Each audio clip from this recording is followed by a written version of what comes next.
everyone, this is Essie Vlog. Welcome to our channel. I'm your Ate Sen. And ang ating gagawin ngayon guys is magluluto po ako ng biko. So ang ating kailanganin na ingredients ay 4 cans of coconut cream. Itong coconut cream is made in Thailand. Binili ko lang sa Pinoy store guys.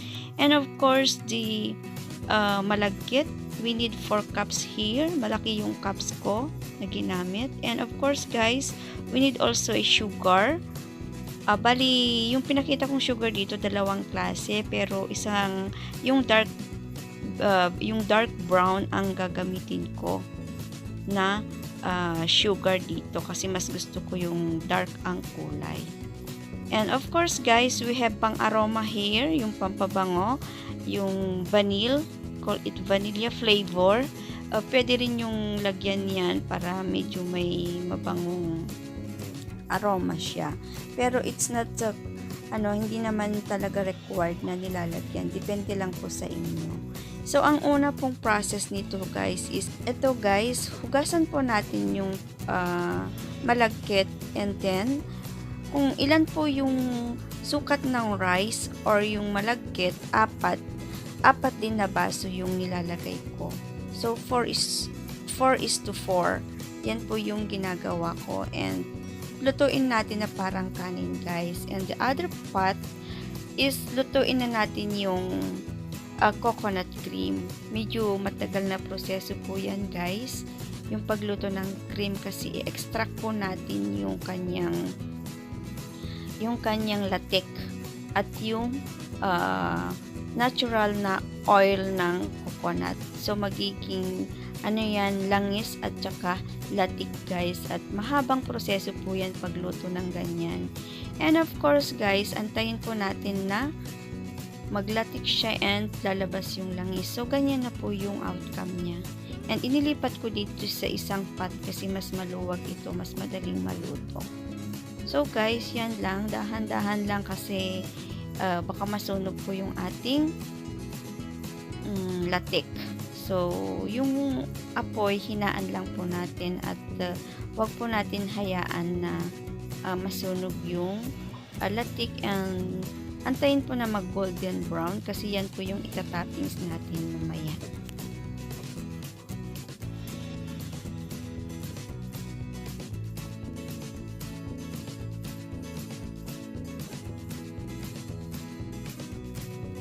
So guys, ito na yung next processing natin. I-caramelize po natin ang sugar using with the coconut oil, and panoorin lang po natin guys kung paano namin ginawa ang pag-caramelize sa sugar.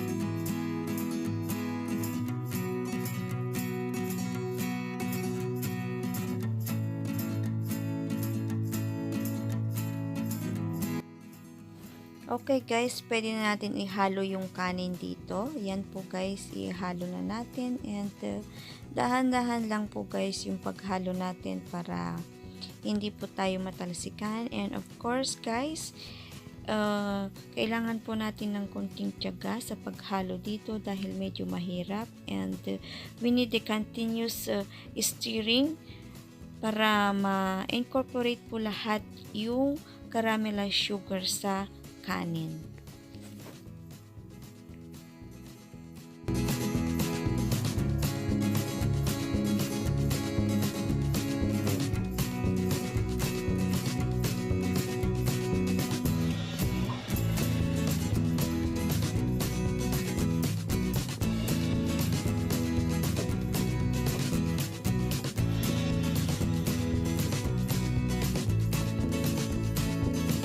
And ito na siya guys, malapit na pong maluto ang ating biko or inkiwar Ayan guys, kaya inkiwar po yung tawag dahil kailangan mo ng haluin. Walang katapusan na halo. So, ayan, okay na po. Malapit na po siyang maluto dahil medyo nakikita nyo naman nagiging thicker na siya or nagiging mabigat na yung paghalo. And of course, eto na po siya ang ating masarap na biko ala Ilocana. Ayan na po guys, ang ating biko. So, ito yung outcome or finished product natin.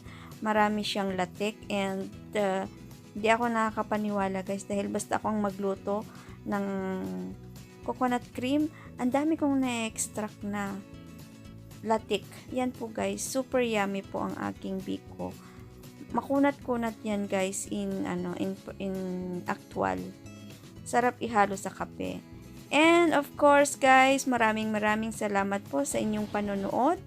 And wag po kayong magsasawa sa mga hindi pa nakasubscribe, please subscribe now.